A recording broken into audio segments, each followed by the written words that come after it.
संत और उनके 4 चेले। एक बार रहता था एक ज्ञानी पर आलसी संत। वह अपने 4 चेलों के साथ रहता था। संत ज्यादातर अपना समय ध्यान में बिताते थे। हर रोज अपने चेलों को शास्त्रों के बारे में सिखाते और पढ़ाते थे। इसी ज्ञान की मदद से वह अपने चेलों को हर रोज सारे मंदिरों पर भेजते थे प्रसाद और भोजन ले आने के लिए।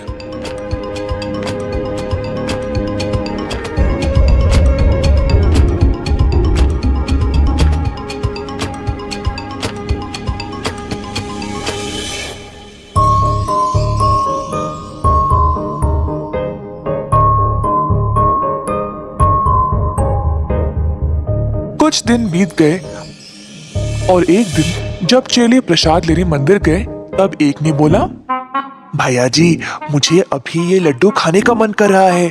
आश्रम पहुंचने तक का इंतजार नहीं होता। अरे ना ना, अगर साधु जी को पता चल गया तो वे बहुत क्रोधित हो जाएंगे।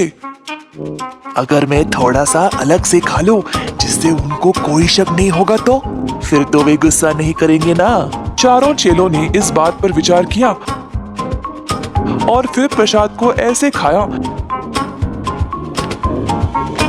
जिससे संत को कोई शक ना हो। फिर बाकी का प्रसाद ले गए आश्रम और दिया संत को।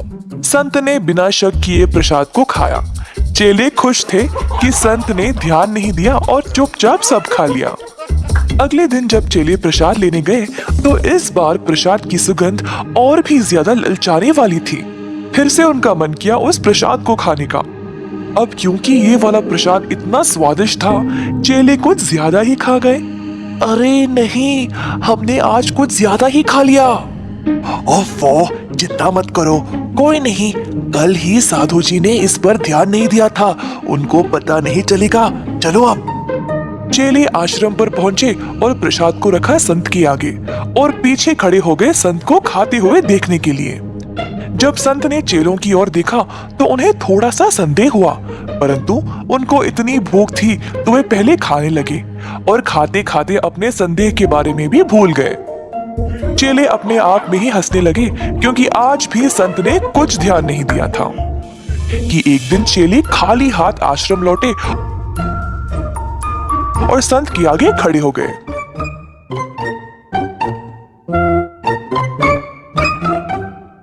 हाँ, इसीलिए हमें प्रसाद नहीं मिला। संत ने अपने चेलों के चेहरों को ध्यान से जांचा और देखा कि एक के मुंह के पास खाने का छोटा सा टुकड़ा था। अच्छा, फिर तुम्हारे मुंह पे क्या लगा है? हाँ, मुझे नहीं पता, शायद कुछ कचरा लग गया होगा। संत ने दूसरे वाले की ओर देखा और बोला, अच्छा, तुम्हारा क्या है फिर? तुम्हारे उंगलियों के इर्द गिर्द मक्खियां क्यों घूम रही है? वो तो ये तो मुझे पता है प्रसाद कहाँ गया। कहाँ गया गुरुजी? लगता है तुम सबके मुंह और उंगलियों ने प्रसाद खाए हैं। और ये ही नहीं, वो दो पीछे जो खड़े हैं, तुम दोनों के वस्त्रों पे तो खाने के निशान भी है। लगता है तुम्हारे कपड़ों को भी भूख थी ना। अब मुझे समझ आया कि रोज प्रसाद की मात्रा कम क्यों होती जा रही थी। और अब अंत में तुम लोग तो खाली हाथ आए हो। अपनी बुद्धि का उपयोग कोई अच्छे काम के लिए क्यों नहीं करते?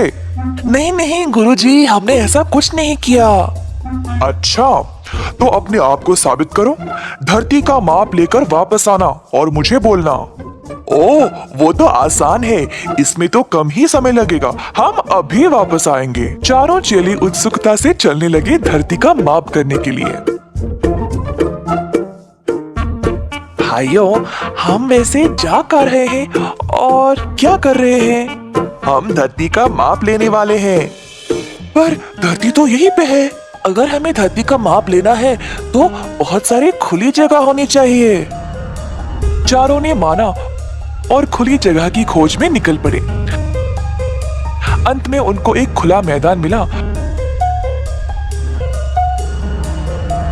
और फिर एक चेला जमीन को अपने हथेली से मापने लगा, दूसरा वाला जमीन को एक धागे से मापने लगा और तीसरा अपने कदमों से। चारों ने अपने अपने तरीकों से जमीन को मापने की कोशिश की, परंतु जमीन कहीं पे खत्म ही नहीं हुई।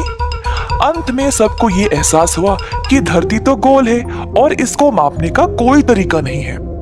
हैरान परेशान होकर अपने संत के पास वापस चले गए। उनसे सवाल करने लगे कि उन्होंने उनको ऐसी परिस्थिति में क्यों डाला। हाँ मेरे चेलों, जब मैंने तुम्हें धरती को मापने के लिए कहा, तुम लोगों ने एक पल के लिए भी नहीं सोचा कि ये कैसे किया जाए। तुम लोग सोच क्या रहे थे जब मैंने तुमसे ये पूछा? क्या ये कार्य मुमकिन भी था? तुम लोगों ने बस अंधों की तरह बात को सुना और निकल पड़े, और आधा दिन रद्दी करके गुस्से से आगे मुझसे ही सवाल कर रहे हो। साहस किसी काम का नहीं है अगर तुम अपना दिमाग और सही समझ का उपयोग ही नहीं करोगे। बुद्धिमान बनो, नहीं तो इसी तरह जीवन भर बेवकूफ ही रह जाओगे। इस कहानी से हम ये सीखते हैं कि लोग तो झूठे हो सकते हैं, पर उनकी करनी नहीं।